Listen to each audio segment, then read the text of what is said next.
Hi ಮಿರ್ಚಿ ಪಾರು ಚಾನಲ್ಗೆ ಸುಸ್ವಾಗತ.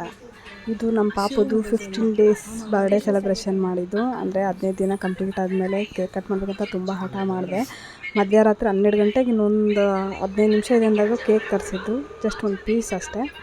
ತುಂಬ ಚೆನ್ನಾಗಿತ್ತು. ಅದು ಕಲರ್ಫುಲ್ ರೇನ್ಬೋ ಕಲರಲ್ಲಿತ್ತು. ಆ ಕೇಕ್ನ ತರಿಸಿ ನಾನು ನಮ್ಮ ಹಸ್ಬೆಂಡು ನನ್ನ ತಂಗಿಯರು ಮಾತ್ರ ಸೇರಿಕೊಂಡು ನಿಧಾನಕ್ಕೆ ಮಾತಾಡಿಕೊಂಡು ಕೇಕ್ನ ಕಟ್ ಮಾಡಿದ್ದು. ಇದೆಲ್ಲ ಒಂದು ಸಣ್ಣ ಪುಟ್ಟ ಆಸೆ ಅಲ್ವಾ, ಖುಷಿ ಕೊಡುತ್ತೆ ಈ ಥರ ಸಣ್ಣ ಪುಟ್ಟ ಸೆಲೆಬ್ರೇಷನ್ ಮಾಡೋದ್ರಿಂದ ಅಂತ ನನಗೆ ಅನಿಸುತ್ತೆ. ನಿಮಗೂ ಈ ಥರ ಅನಿಸಿದ್ರೆ ಕಮೆಂಟ್ ಮಾಡಿ. ಮತ್ತು ಪಾಪುಗೆ ಬ್ಲೂ ಡ್ರೆಸ್ ಹಾಕಿದೆ ಡೋರೆಮಾನ್ದು. ನನಗಿಷ್ಟ ಆಯಿತು ಡೋರೆಮಾನ್ದು ಡ್ರೆಸ್ ಹಾಕ್ಸ್ಬೇಕಂತ. ಡೋರೆಮಾನ್ ಡ್ರೆಸ್ ಹಾಕಿಸಿ ಫೋಟೋ ತೊಗೊಂಡಿದ್ದು. ಶಿವು ಸ್ಪೋರ್ಟ್ಸ್ಗೆ ಹೋಗಿ ಬಂದಿದ್ರು. ಹೌದು, ಅವತ್ತು ಅವ್ರು ಕ್ರಿಕೆಟ್ ಆಡ್ಬಿಟ್ಟು ಬಂದಿದ್ದರು. ಸೊ ಅದೇ ಡ್ರೆಸ್ಸಲ್ಲಿದ್ದರು. ಸೊ ನಾನು ಹಠ ಮಾಡ್ದಂತ ಹೋಗಿ ಬೇಗ ಕೇಕ್ ಪೀಸ್ ತೊಗೊಂಬಂದರು. ಆಮೇಲೆ ನಾನು ಶಿವು ಸೇರಿ ಫಸ್ಟು ಕ್ಯಾಂಡಲ್ ಹಚ್ಚಿ ಬ್ಲೋ ಮಾಡಿದ್ವಿ. ತಲೆ ಮೇಲೆ ಇಟ್ರಿ ಬಾವ ನೀವು.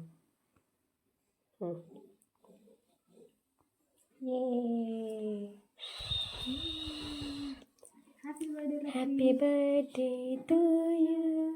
15 days completed to you. Happy birthday to you dear Lucky. Happy birthday to you. Half month completed. Yay. Also.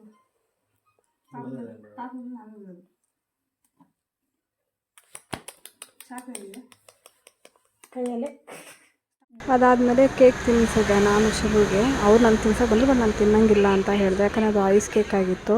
ಆಮೇಲೆ ಸ್ವೀಟು ಏನು ತಿನ್ನಬಾರ್ದು, ಆವಾಗ ಪತ್ತೆ ಇರಬೇಕು ಅಂತ ಹೇಳ್ತಾರೆ. ಅದಕ್ಕೋಸ್ಕರ ನಾನು ಏನೂ ತಿಂತಾಯಿದ್ದಿಲ್ಲ. ನಾನು ಶಿವು ಫೋಟೋ ಹಿಡಿಸಿದ್ಮೇಲೆ ನನ್ನ ತಂಗಿಯರು ಹಾಗೆ ಬಂದು ಕೇಕ್ ಹಿಡ್ಕೊಂಡು ಪಾಪು ಬಾಯಿ ಹತ್ರ ಫೋಟೋ ಹಿಡ್ಸಿದ್ರು. ಆಮೇಲೆ ಪಾಪುದು ಕ್ಯೂಟ್ ಫೋಟೋ ತೆಗೆದ್ವಿ. ಎಷ್ಟು ಕ್ಯೂಟಾಗಿದೆ ಗೊತ್ತಾ. ಇದು ಹಾಸಿಗೆ ಬೆಡ್ ಕವರ್ ಕಲರ್ ಬಂದು ವಾಟರ್ ಡಿಸೈನ್ ಇದೆ.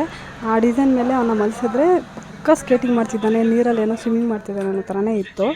ಆಮೇಲೆ ಸೆಲೆಬ್ರೇಷನ್ ಎಲ್ಲ ಆದಮೇಲೆ ಚೆನ್ನಾಗಿ ಪಿಕ್ಸ್ ತೊಗೊಂಡ್ವಿ. ಅವನು ತುಂಬ ಕ್ಯೂಟಾಗಿ ಮಾಡ್ತಿದ್ದ. 15 ಡೇಸ್ ನೆನಪಿಗೋಸ್ಕರ ನಾವು ಅವನ್ನ ಸ್ವಲ್ಪ ರೆಡಿ ಮಾಡಿ ಅವ್ನಿಗೆ ಹಚ್ತಾ ಇದ್ವಿ. ಹಿಮಾಲಯ ಪ್ರಾಡಕ್ಟ್ನ ಇಟ್ಟು ಫೋಟೋಸ್ ತೆಗೆದ್ವಿ. ಬಟ್ ಇದು ಯಾವುದು ಸ್ಪಾನ್ಸರ್ ವಿಡಿಯೋ ಅಲ್ಲ, ನಮ್ಮ ಖುಷಿಗೋಸ್ಕರ ಈ ಥರ ಸೆಲೆಬ್ರೇಷನ್ ಮಾಡಿ ಚಿಕ್ಕದಾಗಿ ಫೋಟೋ ಶೂಟ್ ಮಾಡಿರೋದು.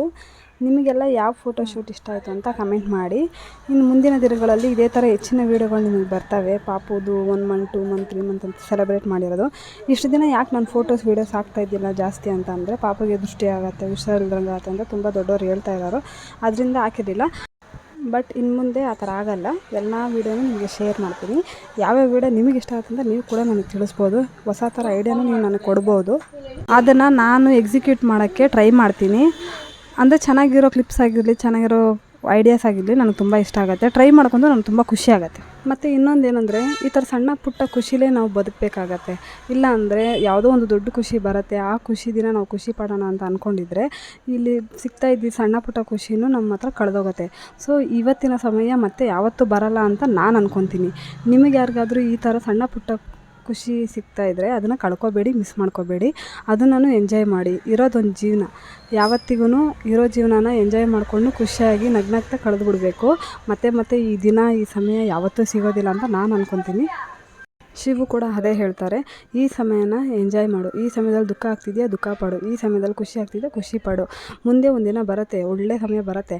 ಆದರೆ ಈ ಕ್ಷಣದಲ್ಲಿ ಸಿಗೋ ಖುಷಿ ದುಃಖನ ಯಾವುದನ್ನು ಮಿಸ್ ಮಾಡ್ಕೋಬೇಡ. ಎಂಜಾಯ್ ಎವ್ರಿ ಮೂಮೆಂಟ್ ಅಂತ ಹೇಳ್ತಾರೆ. ನನಗೆ ಅವ್ರು ಹೇಳೋ ಮಾತುಗಳೆಲ್ಲ ತುಂಬ ಖುಷಿ ಕೊಡುತ್ತೆ. ಯಾವಾಗಲೂ ಪಾಸಿಟಿವ್ ಆಗಿರ್ತಾರೆ. ನನಗೂ ಪಾಸಿಟಿವ್ ತನನ ತುಂಬಿದ್ದಾರೆ. ಓಕೆ, ಇವತ್ತಿನ ವ್ಲಾಗ್ ಮುಗಿಸೋ ಟೈಮ್ ಬಂತು. ಈ ವಿಡಿಯೋ ನಿಮ್ಗೆ ಇಷ್ಟ ಆದರೆ ಸಬ್ಸ್ಕ್ರೈಬ್ ಮಾಡಿ. Thank you. ಬಾಯ್.